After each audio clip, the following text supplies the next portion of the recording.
देख रहे हैं सिटी इंडिया न्यूज चैनल, हक की आवाज।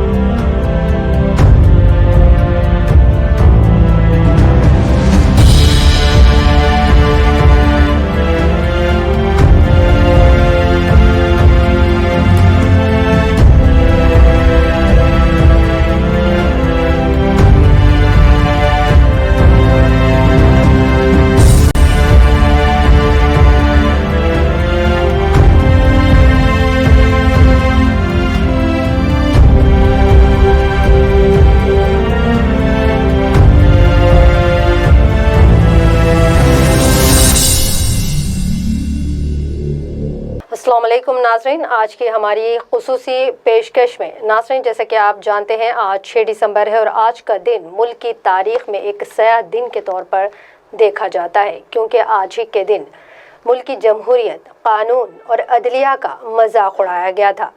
सुप्रीम कोर्ट में मस्जिद की हिफाजत का अहदनामा दाखिल करने के बावजूद खुद यूपी हुकूमत की सरबराही में बाबरी मस्जिद को कारसेवकों ने शहीद कर दिया था। आज का दिन मुसलमानों के लिए ना भुलाया जाने वाला दिन है। नाज़रीन, इसी के पेश नज़र सिटी इंडिया टीवी की ये खुसूसी पेशकश। अंग्रेज़ों से आज़ादी के बाद से भारत दुनिया का सबसे बड़ा जमहूरी मुल्क है। भले ही भारत ने जमहूरियत को 70 बरस कबल अपनाया हो, लेकिन जमहूरियत के हिसाब से भारत ने इस पर अमलावरी की ये आपको दिखाई नहीं देगा। यूनानी मुफक्किर हेरोडोटस ने जमहूरियत का मफ़हूम इस तरह से यूँ बयान किया कि जमहूरियत एक ऐसी हुकूमत होती है जिसमें अवाम को कानूनी तौर पर पूरे समाज को कंट्रोल करने का हक होता है और अवाम उन फैसलों के लिए अपने नुमाइंदे मुंतखब करती है। भारत जो दुनिया का दूसरा सबसे बड़ा आबादी वाला मुल्क है, यहाँ जितने नुमाइंदे होंगे कुर्सी पर सिक्का उसी का चलेगा। वो जो फैसला लेंगे वही सभी को मानना होगा। भले ही जमहूरी दस्तूर हर एक के लिए, हर शख्स की राय, उसकी आज़ादी और हक की बात करता है, लेकिन अमली तौर पर जिसकी जितनी कुर्सियां हो वो न सिर्फ इनफरादी बल्कि पूरे समाज की खिदमत का फैसला करता है। भारत में जमहूरियत का खेल कुर्सियों से शुरू होकर अक्सरियत और अक़लियत तक पहुंच जाता है और हर झोपड़े तक ये चलता ही रहता है, जिसके असर से कोई नहीं बच पाता। उसी जमहूरी निज़ाम में जो फैसले लिए जाते हैं वो उसरों को गिनकर अक्सरियत की बुनियाद पर लिए जाते हैं, चाहे उससे पूरी अक़लियत ही क्यों ना तबाह व बर्बाद हो जाए। उन्हीं फैसलों में से एक ये फैसला बाबरी मस्जिद का है।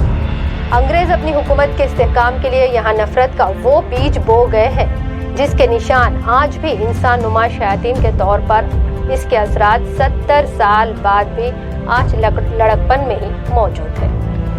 लड़कपन में इसीलिए कि अभी भारत यानी हिंदुस्तान के जमहूरी निज़ाम को अपनाने के लिए एक सदी भी नहीं गुजरी थी कि इसे तब्दील करते हुए हिंदुत्व को अपनाकर उसी जमहूरी ऐवानों से साजिशें रची जाने लगी। हिंदुस्तान के असल मसाइल जैसे गरीबी, भूखमरी, बेकारी, महंगाई और करप्शन से तवज्जो हटाने और इंसानों को जुनूनियत और हैवानियत का ऐसा जहर भरा गया कि वो किसी भी दूसरे मजहबी इबादतगाहों को तबाह करने से तक नहीं डरते, क्योंकि कानून देर से ही सही उन तबाह करने वाले हाथों को आज़ाद कर ही देता है। जहाँ हथकड़ियाँ होनी चाहिए वहाँ पार्लियामेंट में बिठाकर उनसे मुल्क के मुस्तकबिल के फैसले लिए जाते हैं। जिन्हें जेल की कोठरियों में होना चाहिए उन्हें कुर्सियों पर ताज सजा कर दिया जाता है।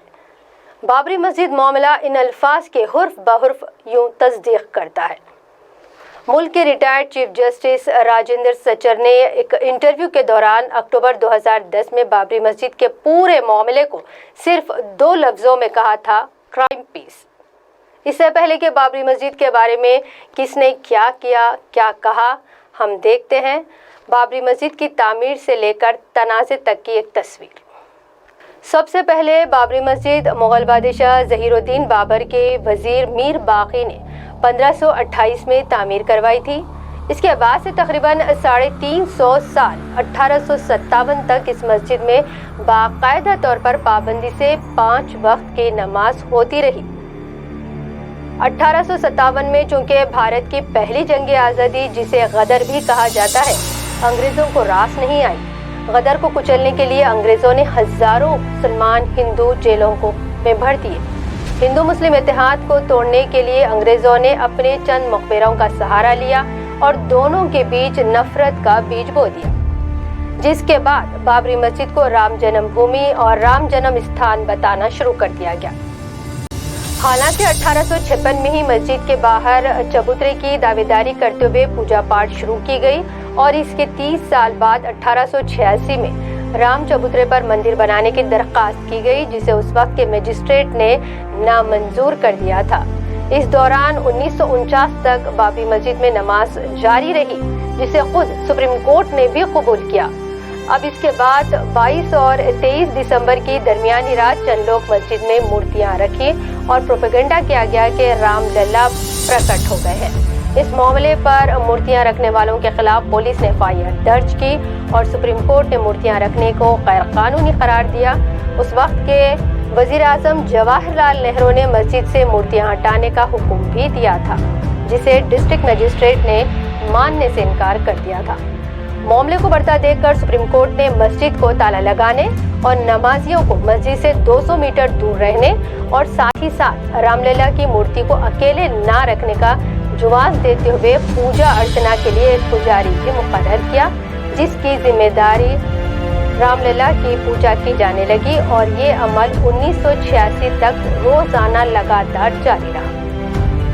حالانکہ سپریم کورٹ میں مسجد کی ملکیت سے متعلق کیس چل رہا تھا، اسی دوران 1986 میں عدالت میں ایک عرضی داخل کی گئی کہ پوجا ارچنا جلد ہی گھنٹوں میں سے اس عرضی پر سنوائی کے بعد عدالت مسجد کا دروازہ کھولنے اور پوجا کی اجازت دے دی گئی۔ اس درمیان کانگریسی قائدین کی جانب سے 1989 میں RSS، بجرنگ دل، VHP اور شیو سینا ملک بھر میں رتھ یاترا کرتے ہوئے نفرت کا بیج بویا گیا۔ اڈوانی کی رتھ یاترا جہاں جہاں جاتی وہاں اس راستے میں دنگوں کے دوران سینکڑوں ہندو مسلمان اپنی جان گنوا دیے۔ 6 دسمبر کو کار سیوا کے بہانے RSS کے قائدین بابری مسجد کے قریب جمع ہوئے۔ ہزاروں کار سیوکوں کے درمیان بھاشن ہوا۔ ملک بھر سے آتے ہوئے کار سیوکوں کی بھیڑ کو اکسایا گیا اور وہ 450 سال پرانی بابری مسجد کو شہید کر دیا گیا۔ دن کی روشنی میں پوری نیشنل سے انٹرنیشنل میڈیا کے سامنے مسجد گرائی جاتی ہے، ویڈیوز بنائے جاتے ہیں، تصویریں دی جاتی ہیں۔ رام کے نام پر رام کے ملک میں سیاسی پارٹیاں دنگے کرواتی ہیں، مسجد توڑنے والے لیڈروں کے خلاف FIR ہوتی ہے، پھر الہ آباد ہائی کورٹ میں زمین کی ملکیت سے مقدمہ دائر کر دیا جاتا ہے۔ الہ آباد ہائی کورٹ کے 3 جج 30 ستمبر 2010 کو آستھا کی بنیاد بناتے ہوئے اپنے فیصلے میں مسجد کے 2.77 ایکڑ زمین کو 3 حصوں میں تقسیم کرنے کا حکم دیتے ہوئے 1/3 زمین ہندو مہاسبھا کے پاس رام للا مندر کے لیے، 1/3 سنی وقف بورڈ کو مسجد کے لیے، جبکہ باقی کی 1/3 زمین نرموہی اکھاڑے کو دینے کا حکم دیتی ہے۔ حالانکہ یہ جو معاملہ چل رہا تھا وہ ملکیت کا تھا کہ یہ زمین اصل میں ہوگی کس کی۔ اب اس بنیاد پر موجودہ وزیر اعظم نریندر مودی نے مندر بنانے کے لیے کورونا وائرس کے باوجود بھی اس جگہ مندر بنوانے کی پوجا پاٹ میں حصہ لیا۔ بابری مسجد کے نام پر کتنے لوگوں کی جانیں لی گئی، مندر بنوانے کے لیے فنڈنگ کا غبن بھی کیا گیا۔ فائدہ کون سی پارٹی اور نیتاؤں کو ہوا یہ دوسری باتیں ہیں، لیکن دن کی روشنی میں کس عبادت گاہ کو گرا دینا، شہید کر دینا، سیاسی پلیٹ فارم پر ہر آئے دن مذہبوں کے درمیان نفرت پھیلا دینا، کوئی کارروائی نہ ہونا، جمہوریت کے ایوانوں میں جمہوری حلقوں کو پامال کر دینا جس میں خود پارلیمنٹ بیوروکریسی کا شامل ہو جانا اور عدالت جس پر مسلمانوں نے ہمیشہ بھروسہ جتایا لیکن انصاف کے باوجود فیصلے آتے رہنا، حالانکہ لاکھوں دستاویزات، ثبوتوں، گواہوں کی جانچ کرنا اور چند ایک ججز کے لیے واقعی مشکل کام ہو جاتا ہے، خاص طور پر جب انصاف کے لیے معاملہ سالوں سال عدالت میں چلتا ہے۔ سپریم کورٹ کی 5 رکنی بینچ کی سربراہی پر chief justice of India Ranjan Gogoi में justice S.A. Bobde, justice Ashok Bhushan, justice D.Y. Chandrachud और जस्टिस S. अब्दुल नज़ीर शामिल रहे, जिन पर यह जिम्मेदारी बनती थी कि वो लाखों मुसफ़ों पर मुश्तमिल सैकड़ों साल पुराने दस्तावेज़ात और गवाहों की जांच करे और फैसला दे। फैसले के बाद भले ही ये पहली बार हुआ जब किसी चीफ जस्टिस ऑफ इंडिया ने राज्यसभा की सीट को कबूल किया और उनके हलफनामे के दरमियान शेम शेम की आवाज़ें राज्यसभा में लगाई गई। मसीह शहीद किए जाने के 28 साल बाद सितंबर 2020 में सभी 32 मुलजिमों को अदालत सबूतों के फकदान में बरी कर देती है, जबकि अदालत के बाहर वही मुलजिम कहते हैं कि इन्होंने मस्जिद तोड़ी थी। अगर अदालत से सज़ा मिलती तो वो इसे खुशी से इस सज़ा को कबूल करने के लिए तैयार थे। अदालत ने सज़ा नहीं दी, ये हिंदू धर्म और कौम की फतह है। उधर हाशिम अंसारी, जिन्होंने पूरी ज़िंदगी ये मुकदमा लड़ा और जीतने के लिए अपनी ज़िंदगी सर्फ कर दी, उनकी मौत के बाद अंसारी के बेटे ने भी इस फैसले को खुशी खुशी कबूल कर लिया। अदालत के फैसले के बाद समाजी नुमाइंदे, स्कॉलर्स, अवामी नुमाइंदों ने भी इसे सेक्युलरिज्म को ढाने का दूसरा दिन बताया। कुछ ने कहा कि फैसला हुआ इंसाफ नहीं। इन सब से हटकर all India Muslim personal law board ने एक प्रेस रिलीज जारी की, जिसमें कहा गया कि मस्जिद हमेशा मस्जिद ही रहेगी, हालात से हौसला ना खोएं। आया सूफिया हमारे लिए एक मिसाल है, हालात एक जैसे हमेशा नहीं रहेंगे।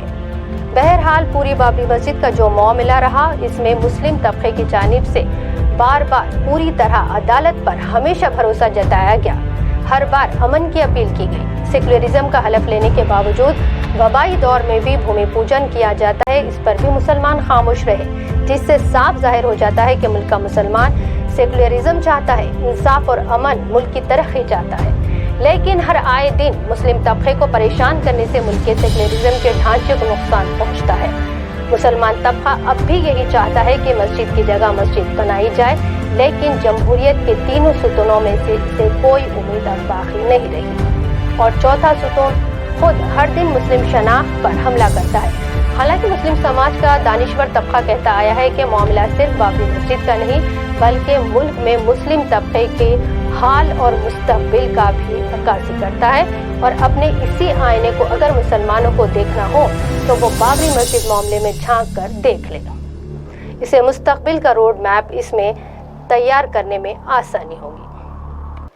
नाज़रीन, बाबरी मस्जिद की शहादत जमहूरियत के नाम जमहूरियत का कत्ल है, और ये वो ज़ख्म है जिसका दर्द मुसलमान कभी भूल नहीं पाएंगे। हमारी इसी खुसूसी पेशकश के साथ मुझे नौशीन को दें इजाज़त, और आप देखते रहिए सिटी इंडिया टीवी, हक़ की आवाज़।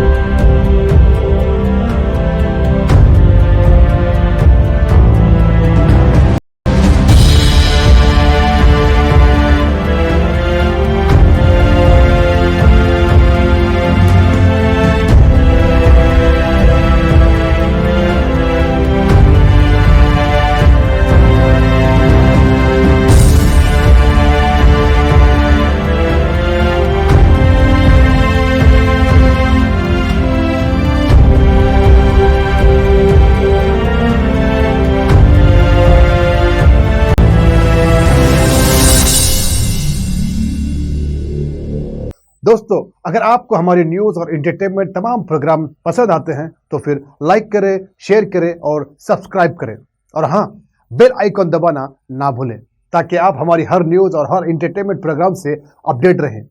देखते रहिए सिटी इंडिया न्यूज़, हक़ की आवाज़।